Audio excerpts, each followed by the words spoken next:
नमस्कार साथियों, साकल्य संस्कृतम परिवार में मैं डॉक्टर संगीता पालीवाल आप सभी का हार्टली वेलकम करती हूँ। कैसे हैं आप सब? बच्चों ध्यान दीजिए। आज के इस सत्र में हम चर्चा करने वाले हैं विश्व साहित्य के महानतम ग्रंथ महाभारत के विषय में। वेद व्यास इसके रचयिता रहे हैं और भी बहुत सारी महत्वपूर्ण जानकारी आपको इस सत्र में मिलने वाली है। महाभारत क्यों ऐतिहासिक दृष्टि से महत्वपूर्ण है? क्यों ये महानतम है? इसमें क्या कथा वस्तु है? कथा वस्तु का विभाजन कैसे हुआ है? पर्वों के अनुसार कहानी क्या रही है? क्या महत्वपूर्ण घटनाक्रम है? ये सब कुछ आज के इस सत्र में हम देखने वाले हैं। ओके बच्चों, आइए टॉपिक पर चलें। उससे पहले मैं आपको एक सूचना दे देती हूँ। आप लोगों को एक लिंक दिख रहा होगा डिस्क्रिप्शन में, इससे आप हमारा एप्लीकेशन डाउनलोड कर सकते हैं। जी हाँ बच्चों, एप्लीकेशन भी आ चुका है, तो एप्लीकेशन आप डाउनलोड कर लीजिए। इसे डाउनलोड करने का बेनिफिट ये रहेगा कि upcoming live courses live from classroom start होने वाला है, उसकी भी इंफॉर्मेशन आपको मिलती रहे समय समय पर। वेबिनार्स भी होने वाले हैं, क्विजेस वगैरह, जो कुछ भी एप्लीकेशन पर एक्टिविटी होने वाली है उस सभी में आप पार्टिसिपेट कर पाए, उसका लाभ आपको मिल पाए, इसलिए एप्लीकेशन डाउनलोड करना है। ये हमारे टेलीग्राम चैनल का इंफॉर्मेशन है, साकल्य संस्कृतम नाम से ही टेलीग्राम चैनल है और इसका भी लिंक आपको डिस्क्रिप्शन में मिल जाएगा बच्चों। एप्लीकेशन के बाद में जब आप टेलीग्राम से जुड़ेंगे तो टेलीग्राम चैनल पर आपको अपकमिंग वैकेंसीज की अपडेट मिलती रहेगी, फ्री नोट्स पीडीएफ में प्रोवाइड करवाए जाएंगे, क्लासेस की अपडेट। कुछ क्लासेस देखिए यूट्यूब पर होती हैं, कुछ क्लासेस हमारी एप्लीकेशन पर होने वाली हैं, तो शेड्यूल के अकॉर्डिंग आप पढ़ते रहें तो क्लासेस की अपडेट भी वहाँ पर आपको मिल जाएगी। क्विजेज और मच मोर सब कुछ आप यहाँ पर देख पाएंगे। ओके बच्चों, चलिए टॉपिक पर चलते हैं। बच्चों, अगर मैं आपसे पूछूं कि बताइए महाभारत जो आप जानते हैं, इसका विभाजन कितने भागों में हुआ है? मुख्य रूप से महाभारत का विकास कैसे हुआ? अगर मैं आपसे पूछूं महाभारत का विकास कैसे हुआ, क्या आप उत्तर दे पाएंगे? महाभारत के किस पर्व में क्या महत्वपूर्ण कथानक है? तब क्या आपको उत्तर आता है इसका? महाभारत के कितने संस्करण हैं? प्रसिद्ध संस्करण कौन सा है ना? इसका पहला पर्व कौन सा है? अंतिम पर्व कौन सा है? सबसे बड़ा पर्व कौन सा है? सबसे छोटा पर्व कौन सा है? इसमें परिशिष्ट पर्व क्या है? महाभारत की प्रमुख टीकाएं कौन कौन सी हैं? इत्यादि प्रश्नों के उत्तर अगर आपको सटीक नहीं आते हैं तो आज का सत्र आपके लिए बेनिफिशियल होने वाला है। यहाँ से आपको बहुत सारी सूचनाएं मिलेंगी। ठीक है, जनरल एक डिस्कशन जो होता है उसके अलावा कुछ विशेष चर्चा भी हम यहाँ पर करेंगे। टॉपिक है वेद व्यासकृत महाभारत। यह विश्व साहित्य का सबसे बड़ा ग्रंथ है। मैंने कहा सबसे बड़ा ग्रंथ, सबसे बड़ा, महानतम। ठीक है, हम इसे महानतम कह सकते हैं। अब इसका रीजन क्या है, क्यों इसको सबसे बड़ा ग्रंथ कह रहे हैं? हम तो महाकाव्यों के बारे में पढ़ते हैं, हम बड़े बड़े ग्रंथों के बारे में जानते हैं, लेकिन महानतम का अर्थ होता है सबसे बड़ा, इससे बड़ा कोई ग्रंथ नहीं है। तो उसका कारण ये है कि इसमें 1,00,000 श्लोकों का समन्वय है। क्या कहा? 1,00,000 श्लोक हैं। 1,00,000 श्लोक क्या होते हैं? इमेजिन कीजिए कितना बड़ा पाठ्य वस्तु होती है, कितनी बड़ी पाठ्य वस्तु है, पढ़ने में भी बहुत समय लगता है ना। और 1,00,000 श्लोकों के कारण इसका अपर नाम रखा गया है शत साहस्री संहिता। क्या कहते हैं? शत साहस्री संहिता। ठीक है बच्चों, शत सहस्त्री संहिता अगर इसको हम कह रहे हैं तो चतुर्विंशति साहस्री संहिता किसे कहा है? बता सकते हैं? क्या आप इसका उत्तर दे सकते हैं? चतुर्विंशति साहस्री संहिता किसे कहते हैं? आंसर कमेंट कीजिए। ठीक है, चलिए अब हम बात करते हैं कि यहाँ पर जो विषय वस्तु है महाभारत में, जो 1,00,000 श्लोकों में लिखी गई है, यह विषय बहुत बड़ा है, मतलब विषय वस्तु की दीर्घता है। और दीर्घता मतलब सब कुछ विषय वस्तु का समन्वय है, कोई भी टॉपिक छूटा ही नहीं है, कोई भी विषय अछूता इससे रहा ही नहीं है। इसलिए महर्षि वेदव्यास कहते हैं ये न भारते तन्न भारते, मतलब जो भारत में नहीं है वो कहीं पर भी नहीं है। और इसके लिए ये श्लोक इन्होंने लिखा है कि धर्मे च अर्थे च कामे च मोक्षे च भरतर्षभः यदि हास्ति अन्यत्र यन्ने हास्ति न तत् क्वचित। क्या कहते हैं कि हे भरतर्षभ, हे महान भरत, जो धर्म अर्थ काम मोक्ष में है वो सब भारत में है, और इसके अलावा जो नहीं है वो कहीं पर भी नहीं है।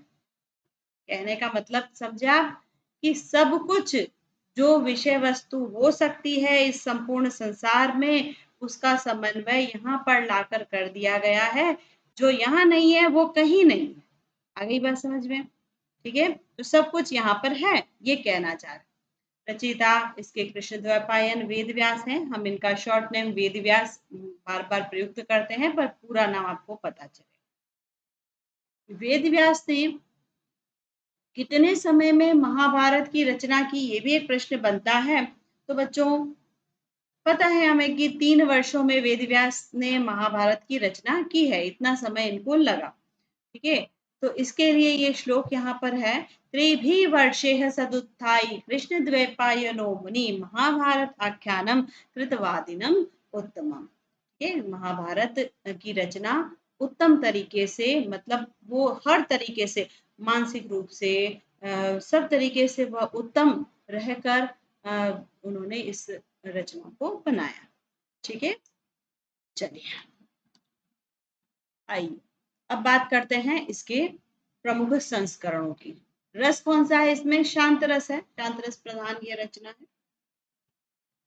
और संस्करणों की बात अब हम कर लेते हैं कि कितने संस्करण हैं महाभारत के। बच्चों मैं बता दूं 3 संस्करण हैं, कलकत्ता संस्करण, बंबई संस्करण और मद्रास संस्करण। 3 संस्करण। ठीक है, कलकत्ता, बंबई और मद्रास संस्करण।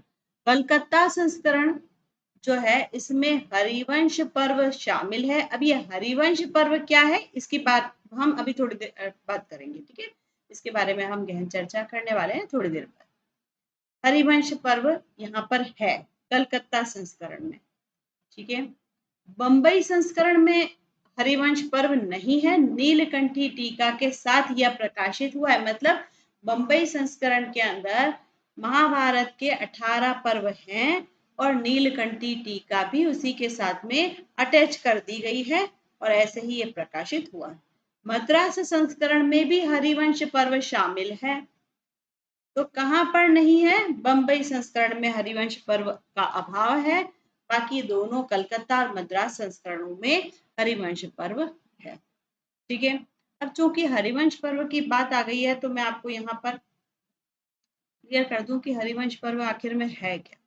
देखिए, कहानी शुरू होती है आदि पर्व से। ठीक है, और चलती है कहानी, पूरी स्टोरी, बहुत बड़ी स्टोरी है, छोटी छोटी बहुत सारे घटनाक्रम इसमें मिला दिए गए हैं। आदि पर्व से शुरू होकर के समापन होता है स्वर्गारोहण पर्व पर। कहाँ पर? स्वर्गारोहण पर्व। तो ये 18 पर्व हैं। कितने पर्व? 18 पर्व। ये 18 पर्व कौन कौन से हैं, किसमें क्या बात दी गई है, ये सब आगे हम चर्चा करेंगे, पर मैं आपको समझा रही हूँ। महाभारत का विभाजन 18 पर्वों में हुआ है। पर्व कितने हैं? 18। और उपपर्व पूछ ले तो वो तो हमने याद किया ही नहीं, कभी नहीं पता है ना। उपपर्वों की संख्या है 100। ठीक है, उपपर्व की बात मैंने इसलिए बता दी यहाँ पर क्योंकि हम पर्व के बारे में चर्चा कर रहे हैं। अब ये 18 पर्व जो हैं इनके क्या नाम है? जैसे मैंने अभी फर्स्ट और लास्ट का तो नाम आपको बता दिया। आदि पर्व से कहानी शुरू होती है और स्वर्गारोहण पर्व तक चलती है। ठीक है, तो ये 18 पर्व क्रम से चलते हैं। मैं बता दूं इन 18 पर्वों में हरिवंश पर्व नहीं है। क्या कहा? 18 पर्वों में हरिवंश पर्व शामिल नहीं है। यह एक परिशिष्ट पर्व है। परिशिष्ट या खिल पर्व का तात्पर्य होता है बाद में जोड़ा गया। तो हरिवंश पर्व मूल 18 पर्वों में सम्मिलित नहीं है, इसको बाद में जोड़ा गया है। हरिवंश पर्व में क्या है वो हम यहाँ पे पढ़ते हैं। देखिए, परिशिष्ट के रूप में मतलब बाद में जोड़े, परिशिष्ट के रूप में कृष्ण की कथाओं का वर्णन करने वाला खिल पर्व हरिवंश पर्व कहलाता है। कृष्ण के जन्म की कथा है, बहुत सारे पात्रों की जो स्टोरी यथा स्थान देनी चाहिए थी वो नहीं दी है, बाद में जो ऐड की जाती ना बातें वो इसमें यहाँ पर है। ठीक है, हरिवंश पर्व विष्णु पर्व भविष्य पर्व का समन्वय है। विष्णु पर्व और भविष्य पर्व दो पर्व ये भी खिल पर्व ही है, इन दोनों का समन्वय है। इस पर्व को वैशंपायन ने जन्मेजय को सुनाया था। अब ये बातें मैं आपको और डिटेल में आगे बताऊंगी कि किसने किसको सुनाया, इस पर अभी आप रुके नहीं, बस पढ़ लिया हमने। और आनंदवर्धन भी इस पर्व को महाभारत का भाग ही मानते हैं। कुछ विद्वान ये कहते हैं ये महाभारत का भाग नहीं है, बाद में जोड़ा गया है इसलिए। लेकिन कुछ विद्वान ये कहते हैं बाद में जोड़ा है तो क्या हो गया, इसकी जो बीच पहले वाली स्टोरी जो हम पढ़कर आए हैं आदि पर्व से स्वर्गारोहण तक, वहीं तक की बातें तो यहाँ पर है, उसी में से बीच बीच में कुछ छूट गया था, उसी को पूर्ण किया है हरिवंश पर्व ने, है ना। तो कुछ इसको महाभारत का भाग मानते हैं, कुछ नहीं मानते। इस पे कोई प्रश्न नहीं बनता कि कौन मानते हैं कौन नहीं मानते। ठीक है, यहाँ तक बात समझ में आ गई। हमने जाना कि महाभारत का विभाजन पर्वों में हुआ है। पर्व कितने हैं? 18। उप पर्व कितने हैं? 100। ठीक है, 18 पर्वों में हरिवंश पर्व शामिल नहीं है। हरिवंश पर्व एक परिशिष्ट पर्व है, खिल पर्व है जो बाद में जोड़ा गया है। ठीक है, जिसमें कृष्ण की लीलाओं का वर्णन किया गया है ना, बाल लीलाओं का वर्णन है, जन्म का वर्णन है, ये सब। ठीक है, जो पहले नहीं किया गया है वो यहाँ पर कर दिया, पूर्णता दी है। आई बात समझ में? तो यहाँ तक क्लियर हुआ। अब बात करते हैं आगे। तो बच्चों अब हम देखने वाले हैं कि महाभारत का विकास कितने चरणों में हुआ है। सबसे महत्वपूर्ण जो चर्चा है वो इस स्लाइड में अब हम करने वाले हैं। ठीक है, महाभारत का विकास 3 चरणों में क्रमशः हुआ है।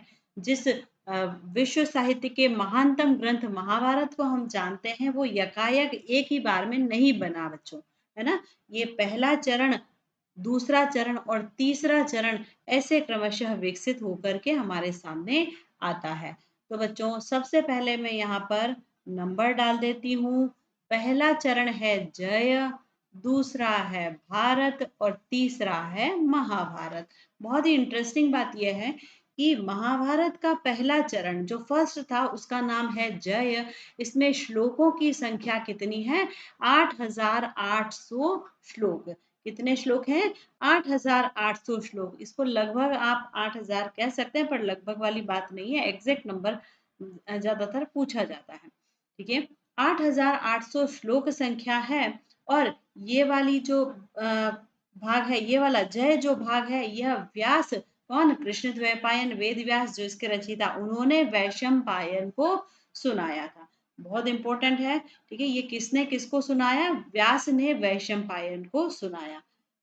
दूसरा चरण भारत, इसमें 24,000 श्लोक है। मतलब जो पहले वाले 8,800 थे उसमें 24,000 और जुड़ गए और ये भारत चरण बना। इसमें उपाख्यानों का अभाव है, लेकिन ये किसने किसको सुनाया ये बात इंपॉर्टेंट है, आप याद रखेंगे। यह वैशंपायन ने जो जय सुन लिया था, जय वाले भाग को सुन लिया था, उस वैशंपायन ने जन्मेजय को सुनाया था। ठीक है, सबसे पहला चरण व्यास ने वैशंपायन को सुनाया, फिर दूसरा चरण वैशंपायन ने जन्मेजय को सुनाया। बात समझ में आ गई? कब सुनाया? नाग यज्ञ के अवसर पर। ठीक बच्चों, आप लोग अगर केबीसी देखते हो तो अभी रिसेंट में एक क्वेश्चन पूछा गया है ऐसा कि यह महाभारत जो है इसका पहला चरण किसने किसको सुनाया, है ना। और आई थिंक ये क्वेश्चन ऐसा भी था कि वैशम जन्मेजय को किसने सुनाया। ठीक है, भारत वाला जो चरण है उसमें भारत नाम मेंशन नहीं किया था, लेकिन डायरेक्ट ये पूछा था कि महाभारत जन्मेजय को किसने सुनाया। तो बहुत कॉमन सेंस की बात है, सिंपल सी बात है कि जन्मेजय को वैशंपायन ने सुनाया। इसका राइट आंसर ये था। ऐसे क्वेश्चंस आते हैं ना, जब केबीसी में पूछा जा सकता है तो हमारे एग्जाम की तो क्या ही बात कहें, है ना। एग्जाम्स में तो आ ही सकता है, पूरी संभावना है। चलिए, इसके बाद देखते हैं तीसरा वाला। तीसरा भाग महाभारत जो है, यह लगभग 1 लाख श्लोक है। मतलब जब ये बढ़कर 24,000 से 1 लाख हो गई इनकी संख्या श्लोकों की, जुड़ गए श्लोक, और 1 लाख जब हो गए तब यह महाभारत भाग बना, मतलब इसको महाभारत का नाम दिया गया। यहाँ पर उपाख्यान है, उपाख्यानों का अभाव भारत भाग में है। इसका मतलब यह है कि छोटे छोटे जो घटनाक्रम, छोटे छोटे कथानक जो है, अवान्तर कथानक कहा जाता है, उपाख्यान मतलब, है ना। तो वो भारत भाग में नहीं है और महाभारत भाग में इनको समावेशित किया गया है। बात समझ में आ गई। चलिए, सौती ऋषि ने, ये जो है ना, जन्मेजय ने आगे से आगे ट्रांसफर किया, फिर सौती ऋषि जो आए थे, इन्होंने 12 वर्ष के यज्ञ में नैमिषारण्य में शौनक आदि ऋषियों को सुनाया। ठीक है, बस ये ऐसे ही आगे से आगे फैलता गया। तो ये हो गया महाभारत का विकास। हमने पढ़ लिया कितने चरणों में, 3 चरणों में, जय, भारत और महाभारत। मुख्यतः यहाँ पे श्लोक संख्या आपको याद रखनी है। सबसे पहले भाग में 8,800, दूसरे भाग में 24,000, तीसरे भाग में 1 लाख। तो ये 1 लाख श्लोक जो है ना, इन 1 लाख श्लोक संख्या के कारण इसको नाम दिया गया है शत साहस्री संहिता। डन। चलिए, यहाँ तक बात कंप्लीट हुई। अब बढ़ते हैं आगे। कितने चरणों में विकास हुआ है वो तो इम्पोर्टेंट है ही, लेकिन उससे भी ज्यादा महत्वपूर्ण है पर्वों के अनुसार कथन। बच्चों, मैंने अभी आपको थोड़ी देर पहले बताया कि महाभारत में कुल पर्व संख्या 18 है। 18 पर्व हैं। इन 18 पर्वों को हम क्रमशः कथानक के अनुसार देखते चलेंगे, लेकिन उपपर्वों की संख्या कितनी है ये अगर आपको नहीं पता है तो, है ना, प्रश्न गलत हो सकता है। इसलिए आपको ये भी याद रखना है, उपपर्व 100 है। 18 पर्व और 100 उपपर्व। ठीक है, इनके नाम नहीं पूछे जाते हैं। जनरली जो संख्या से प्रश्न आता है वो यहीं से आता है, संख्यात्मक प्रश्न। अब हम देखते हैं महाभारत की विषय वस्तु या कथा वस्तु पर्वों के अनुसार। मैं कथा वस्तु तो आपको पढ़ाऊंगी ही, लेकिन सबसे पहले हम सभी पर्व जो है इनको क्रम से बोल देते हैं ना। रेडी, मेरे साथ में बोलेंगे बच्चों। चलिए, आदि पर्व, सभा पर्व, वन पर्व, विराट पर्व, उद्योग पर्व, भीष्म पर्व, द्रोण पर्व, कर्ण पर्व, शल्य पर्व, सौप्तिक पर्व, स्त्री पर्व, शांति पर्व, अनुशासन पर्व, आश्वमेधिक पर्व, आश्रम वासिक पर्व, मौसल पर्व, महाप्रस्थानिक पर्व, स्वर्गारोहण पर्व। तो ये 18 पर्व हैं जो आपने आदि पर्व से शुरू किए स्वर्गारोहण तक पहुंचे हैं। ठीक है बच्चों, पर्वों के अनुसार कथानक तो हम पढ़ ही लेंगे, लेकिन मैंने आपको जो स्टार्ट में एक बात बताई थी हरिवंश पर्व की, एक बार फिर से आपको रिमाइंड करवा देती हूँ। ये जो 18 पर्वों के नाम हमने पढ़े, क्या हमने हरिवंश पर्व का नाम कहीं पढ़ा? नहीं पढ़ा ना बच्चों।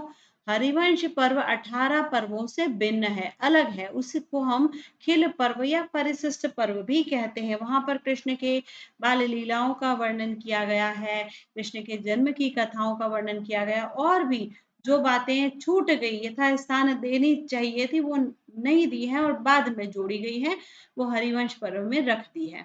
ओके, तो हरिवंश पर्व परिशिष्ट पर्व है, 18 पर्वों में सम्मिलित नहीं है। आई बात समझ में? चलिए, 18 पर्वों को जब हम पढ़ रहे हैं तो मैं आपको बता देती हूँ कि महाप्रस्थानिक जो सेकंड लास्ट है आपका, यह पर्व सबसे छोटा पर्व है। क्या कहा? सबसे छोटा। देखिए, पर्व से संबंधी चर्चा कर रहे हैं। सबसे पहला पर्व आदि पर्व, अंतिम पर्व स्वर्गारोहण आपको दिख रहा है स्लाइड पर लिखा हुआ। सबसे छोटा पर्व महाप्रस्थानिक। तो सबसे बड़ा पर्व कौन सा है मैं मार्किंग करके बता देती हूँ।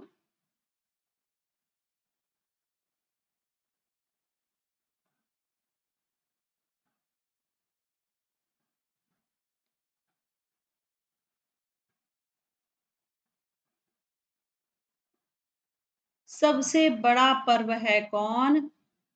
शांति पर्व सबसे बड़ा है। ठीक है, इसके अंदर जो कथानक दिया गया है वो बहुत ज्यादा महत्वपूर्ण तो नहीं है ना। कहानी तो दूसरे पर्व में भी इम्पोर्टेंट ही है, महाभारत का युद्ध वगैरह भी इससे पहले हो चुका है। फिर भी सबसे बड़ा पर्व शांति पर्व है। इसके अंदर जो विषय वस्तु वर्णित की गई है वो बहुत ज्यादा है, विपुल विषय वस्तु। ठीक है, महत्वपूर्ण 4 बातें आपने सीखी। अब आइए कथानक पढ़ते हैं पर्व के अनुसार। इनमें भी जो बहुत इंपॉर्टेंट होगा वो मैं मार्किंग करती चलूंगी। आप लोग तसल्ली से मेरी बात को सुनते चलिए, जो आपको इम्पोर्टेंट लगता है लिख लेंगे। ओके, चलिए सबसे पहला पर्व है आदि पर्व, आदि प्रारंभ। ठीक है, तो इसमें कोई डाउट नहीं होना चाहिए, तो इजीली याद हो जाएगा। आदि पर्व में क्या है? शकुंतला उपाख्यान है, पांडव और कौरव के जन्म की बात बताई गई है और विवाह भी यहीं पर है। ठीक है, जैसा कि हमने रामायण में देखा था, राम का जन्म, शिक्षा, विवाह वो सब कहाँ पर है? स्टार्ट में, प्रथम कांड में, है ना। तो वैसे ही यहाँ पर भी इन कौरव और पांडवों के जन्म और विवाह तक की बात आदि पर्व मतलब पहले पर्व में दी गई है। ओके, सेकंड सभा पर्व, दूसरा पर्व है सभा पर्व। यहाँ पर पांडवों की दिग्विजय यात्रा, जरासंध का वध, शिशुपाल वध, जुए में युधिष्ठिर की हार, है ना, ये सब बताया गया है। तो सभा पर्व में ये सारा घटनाक्रम दिया गया है। आ गई बात समझ में? तो बच्चों, माघ ने जो शिशुपाल वध लिखा है वो यहाँ से है। शिशुपाल वध का उपजीव्य पूछा जाता है, हम महाभारत तो कह देते हैं लेकिन पर्व पूछा जाता है। कौन से पर्व से है? सभा पर्व, याद रखेंगे। ठीक है, अभिज्ञान शाकुंतलम है वो, उसका भी उपजीव्य महाभारत ही है, लेकिन महाभारत का आदि पर्व, क्योंकि शकुंतला उपाख्यान यहाँ पर है। ओके, तो चीजों को यथास्थान थोड़ा सा रिमाइंड भी करते चले, कहीं पर कनेक्ट कर सकते हैं तो वो ज्यादा इजी हो जाता है। चले आगे बढ़ते हैं। वन पर्व, तीसरा पर्व है वन पर्व।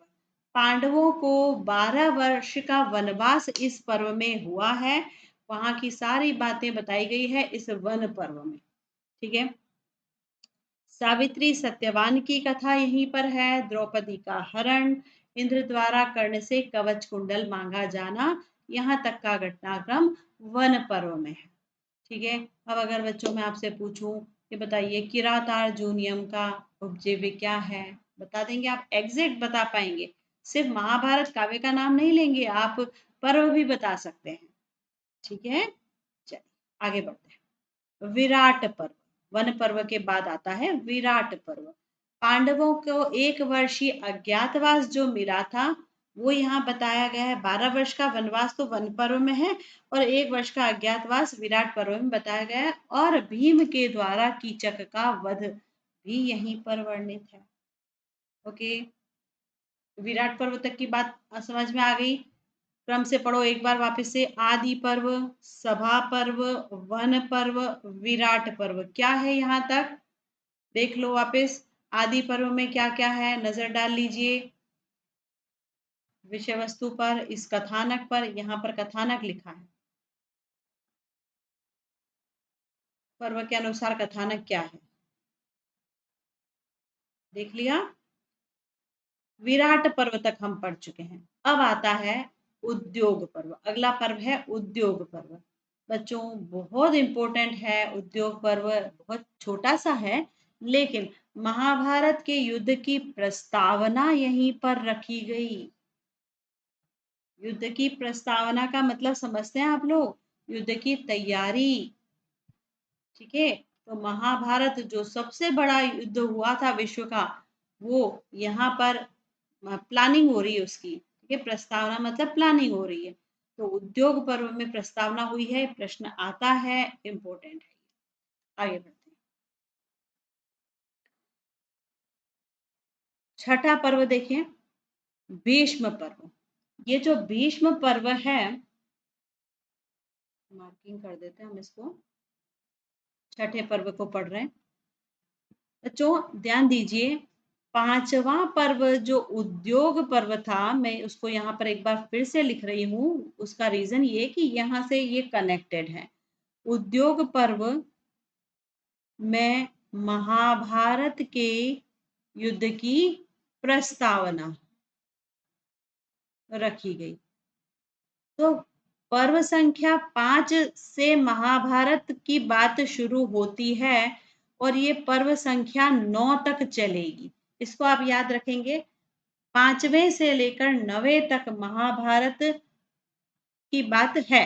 ठीक है, क्योंकि उद्योग पर्व में महाभारत की प्रस्तावना रखी गई। महाभारत का युद्ध अभी शुरू नहीं हुआ है, लेकिन प्रस्तावना के तुरंत बाद भीष्म पर्व से महाभारत का युद्ध शुरू हो जाता है। आई बात समझ में? तो महाभारत का युद्ध जो कुल 18 दिनों का हुआ था, वो पर्व संख्या 5 से 9 तक है। एक्चुअल में युद्ध शुरू हुआ था पर्व संख्या 6 से, है ना। छठे पर्व से युद्ध प्रारंभ हुआ। आप देख पा रहे हैं, पहले भीष्म पर्व, मतलब यहाँ से जब युद्ध शुरू हो रहा है, यहाँ 10 दिन युद्ध लड़ा गया। 10 दिन युद्ध लड़ा गया। भीष्म पर्व में ही भागवत गीता भी है, जो श्री कृष्ण ने अर्जुन को संदेश दिया था, कुछ शिक्षा दी थी। उनका संवाद जो है वो भागवत गीता के नाम से प्रसिद्ध हुआ। ये 18 अध्याय हैं और 700 श्लोकों में निबद्ध है भागवत गीता। ठीक है, जो युद्ध के समय इन्होंने बातचीत की थी वो। 10 दिन युद्ध लड़ा गया। सबसे अधिक दिन युद्ध कौन से पर्व में लड़ा गया? ये है भीष्म पर्व, 10 दिन। ठीक है, भीष्म पर्व नामकरण भीष्म के सेनापति होने के कारण हुआ है। याद रखेंगे, बहुत इंपॉर्टेंट बात बता रही हूं मैं। इस भीष्म पर्व का नामकरण ऐसा क्यों हुआ? वो इसलिए कि 10 दिन का जो युद्ध चला, इस युद्ध में मतलब युद्ध का जो पहला चरण है, इसमें सेनापति कौन थे? भीष्म। ठीक है, किस तरफ के थे ये आपको पता है। ठीक है, सेना एक ही तरफ थी। भीष्म इसमें शरशैया पर पहुंच जाते हैं। ये बात भी यहीं पर बताई गई है। मतलब भीष्म पर्व में जो 10 दिन का युद्ध लड़ा है, इसके तुरंत बाद भीष्म को शरशैया पर भी बताया गया है। ओके, आगे आ जाएं। द्रोण पर्व, अगला पर्व है द्रोण पर्व।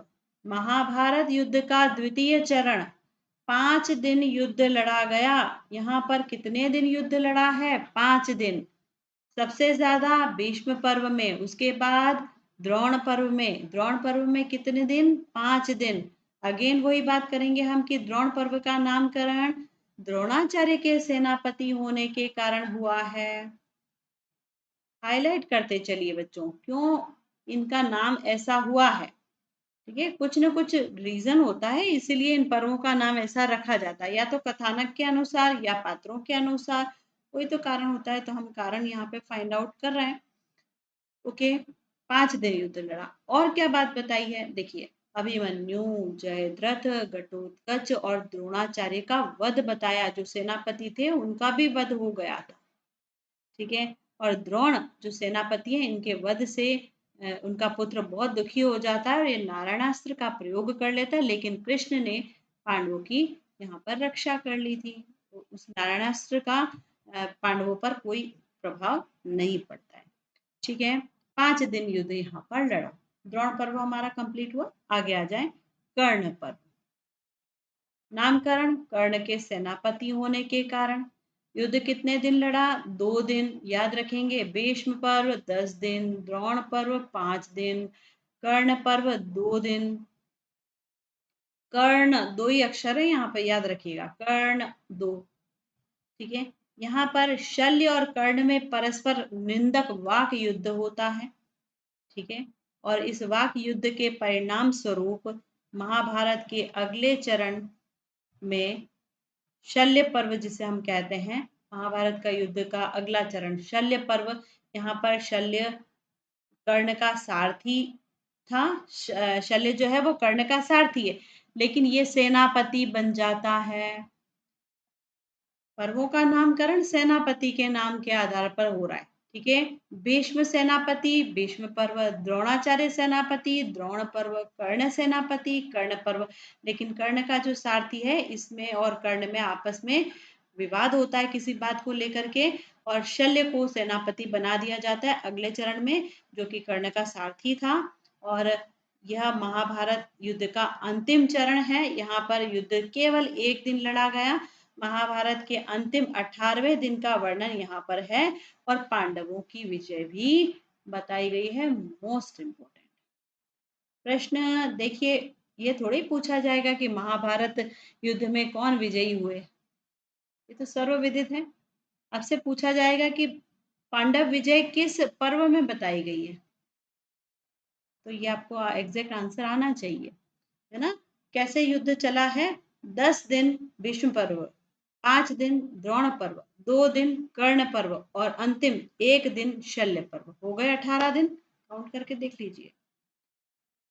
ठीक है, ये हो गया हमारा शल्य पर्व तक का कथानक। महाभारत का युद्ध समाप्त हुआ, पांडव विजय हुई। अब आते हैं अगले सौप्तिक पर्व पर। 9 पर्व हमारे हो चुके हैं, 10वां पर्व सौप्तिक पर्व।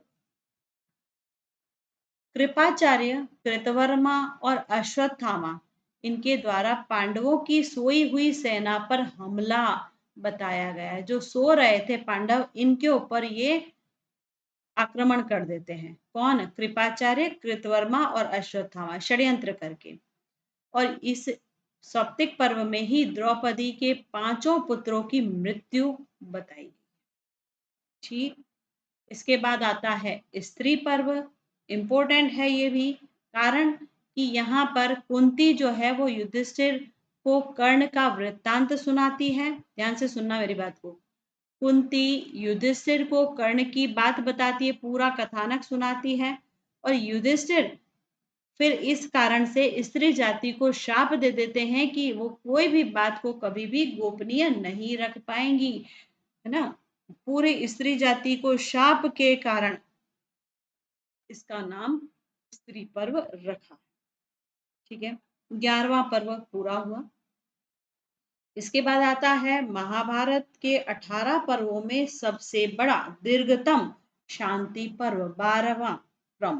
क्रम कौन सा है? 12वां, सबसे बड़ा है। क्या नाम है? शांति पर्व। क्या कथानक है, आइए देखते हैं।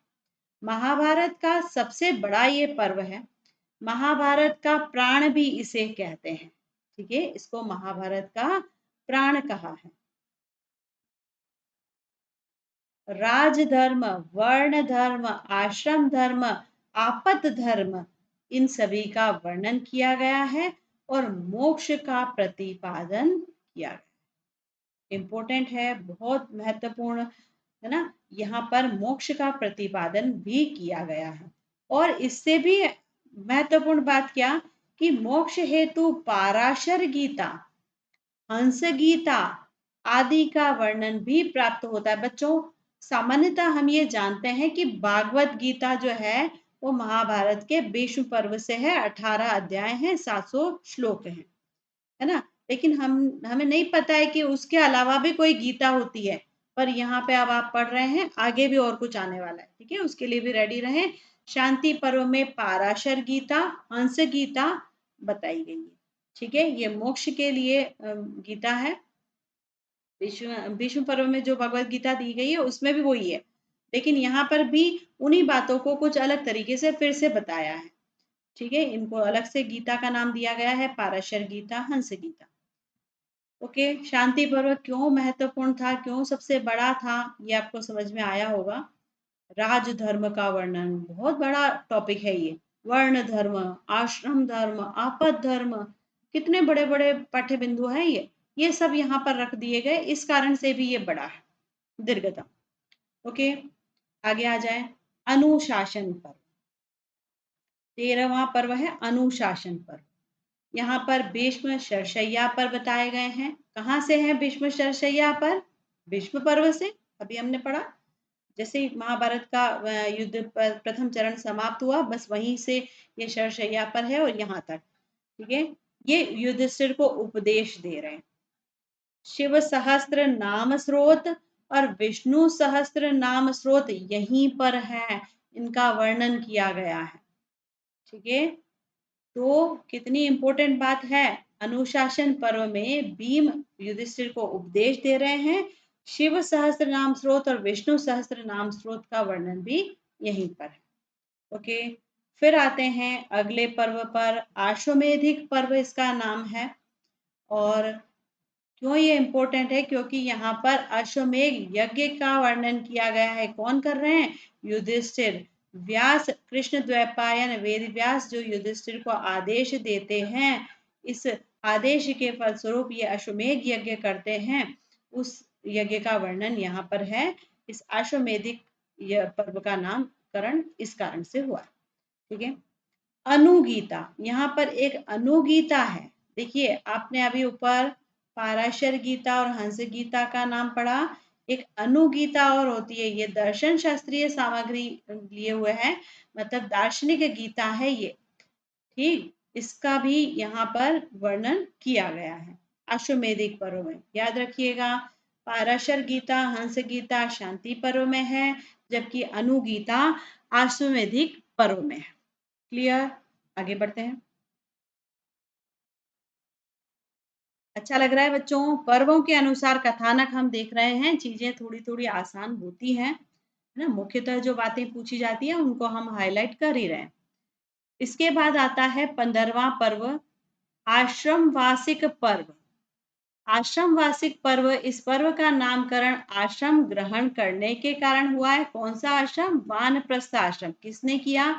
धृतराष्ट्र, गांधारी, कुंती और विदुर, ये सभी वानप्रस्थ आश्रम ग्रहण कर लेते हैं। बस ये बात यहाँ पर बताई गई है, ये छोटा ही है। इसके बाद आते हैं मौसल पर्व पर, बहुत इंपॉर्टेंट है, इसको मैं यहीं पर हाईलाइट कर देती हूँ। मौसल पर्व, आपसे प्रश्न पूछा जा सकता है कि श्री कृष्ण का देह त्याग कहाँ पर बताया गया है? यहीं पर है बच्चों। यदुवंश का नाश, यादव वंश का नाश।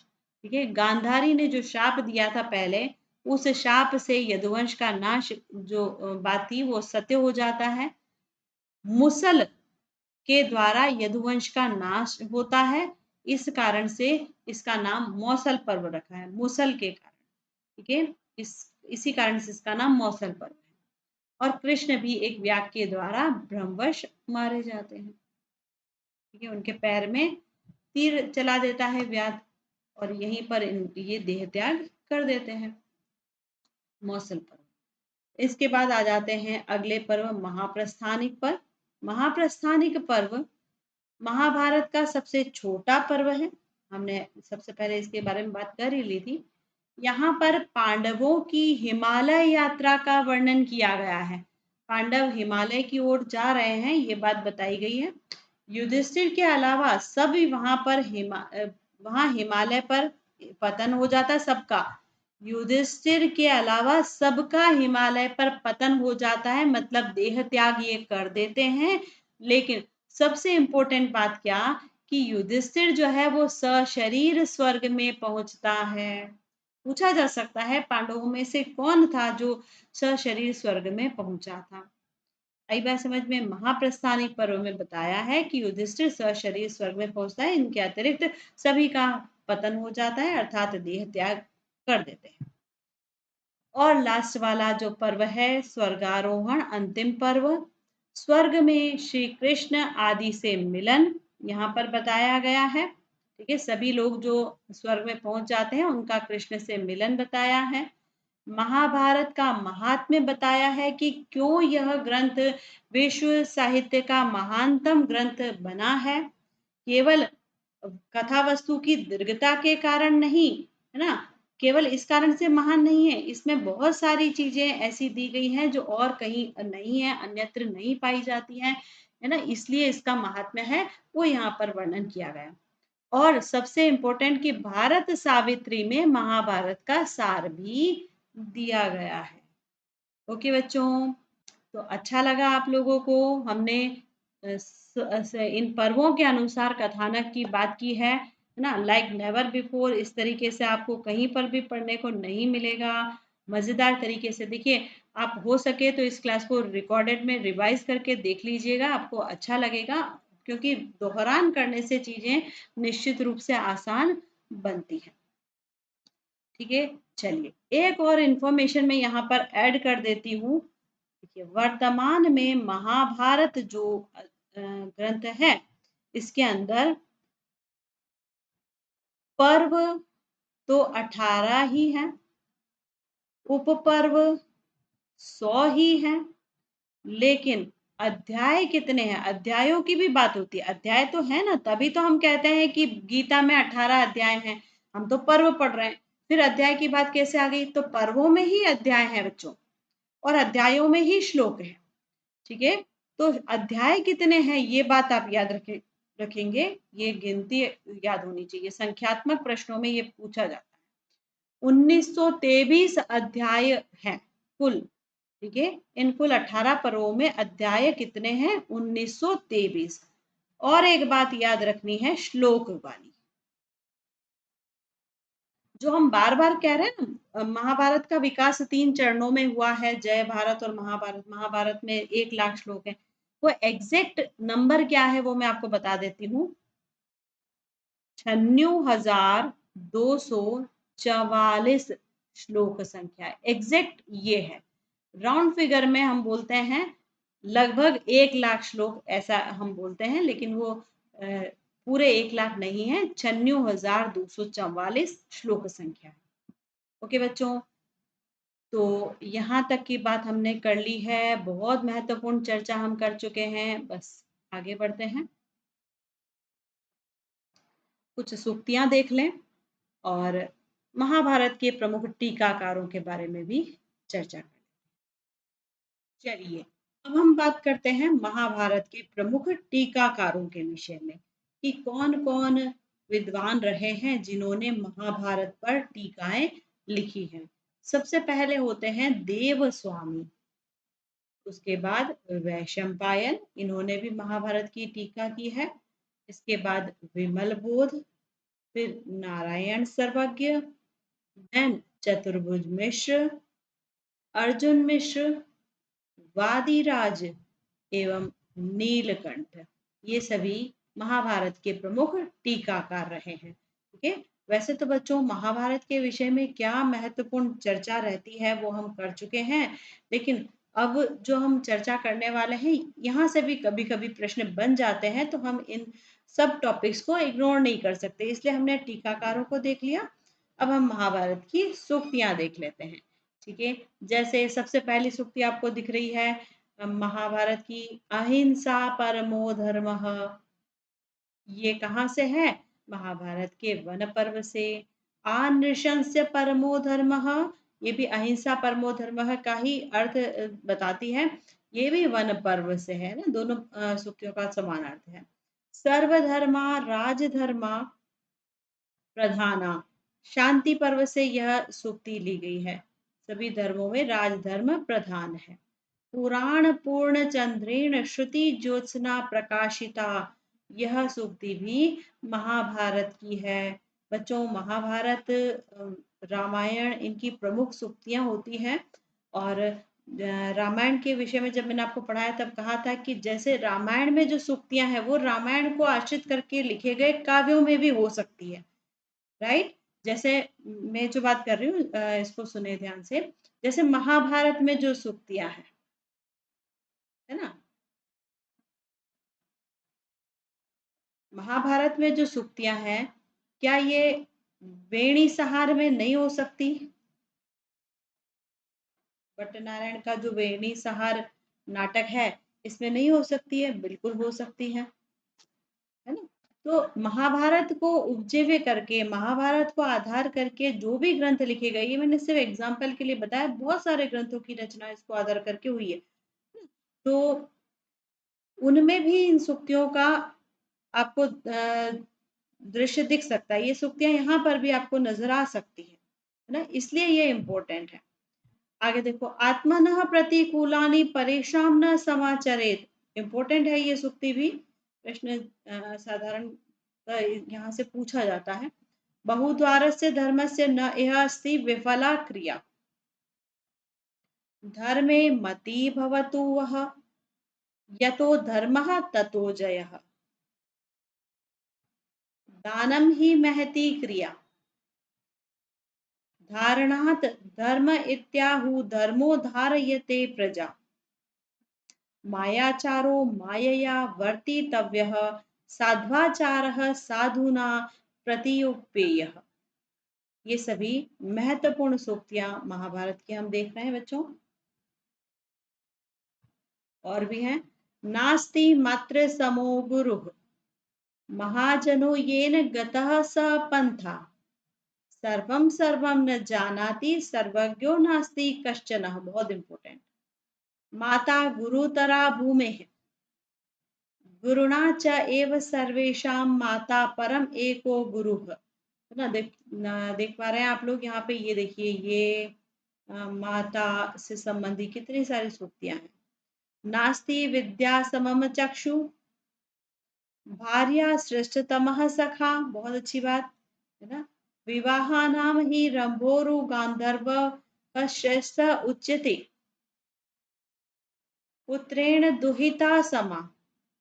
और प्रकाश लक्षणा देवा मनुष्या कर्म लक्षणा, प्रकाश लक्षणा देवा मनुष्या कर्म लक्षणा, ऐसा कहा है। तो ये सब सूक्तियां कहाँ से हैं? महाभारत से हैं। सूक्तियों वाला पार्ट जो है बच्चों, 2-3 बार पढ़ करके हम स्थायी रूप में याद रख पाते हैं। आप सतही तरीके से 1-2 बार सरसरी निगाह से पढ़ोगे तो नहीं याद होता है। 2-3 बार आप इसको पढ़ेंगे, दोहरान करेंगे, तो समझ में आने लगता है। हम सूक्तियों का कनेक्शन सीधा काव्य के साथ में बिठाने लगते हैं, इजी हो जाता है। ठीक है, चलिए, महाभारत की चर्चा यहाँ पर समाप्त हुई। विश्व का महानतम ग्रंथ, विश्व साहित्य का महानतम ग्रंथ हमने पढ़ा बच्चों। होप सो आप लोगों को बहुत अच्छा लगा होगा, है ना। क्रमशः सारी चर्चाएं हम कर चुके हैं। महाभारत कैसे बना, कितने इसके संस्करण हैं, है ना, विभाजन कैसे है, इसको क्या नाम दिया गया है, रचनाकार कौन है, ये सब तो हम सामान्यतः जानते ही हैं। महाभारत का विकास कितने चरणों में हुआ, बहुत इंपॉर्टेंट बात हमने देखी। ठीक है बच्चों। और पर्वों के अनुसार कथानक को भी हम पढ़ चुके हैं। सबसे महत्वपूर्ण जो बात होती है, पर्वों के अनुसार कथानक, है ना। तो प्रत्येक पर्व में क्या क्या बात रखी गई है, क्या क्या घटनाक्रम है ना, उसका नाम किस कारण से हुआ है, इस बात को आप विशेष करके याद रखिएगा, है ना। एग्जाम में आने वाले क्वेश्चंस को बहुत आसानी से ऐसे चुटकियों में सॉल्व कर पाएंगे। ठीक है, मिलते हैं अगले सत्र में इसी प्रकार की और चर्चा करने के लिए। Till then take care, good bye, have a nice day, thank you so much, bye.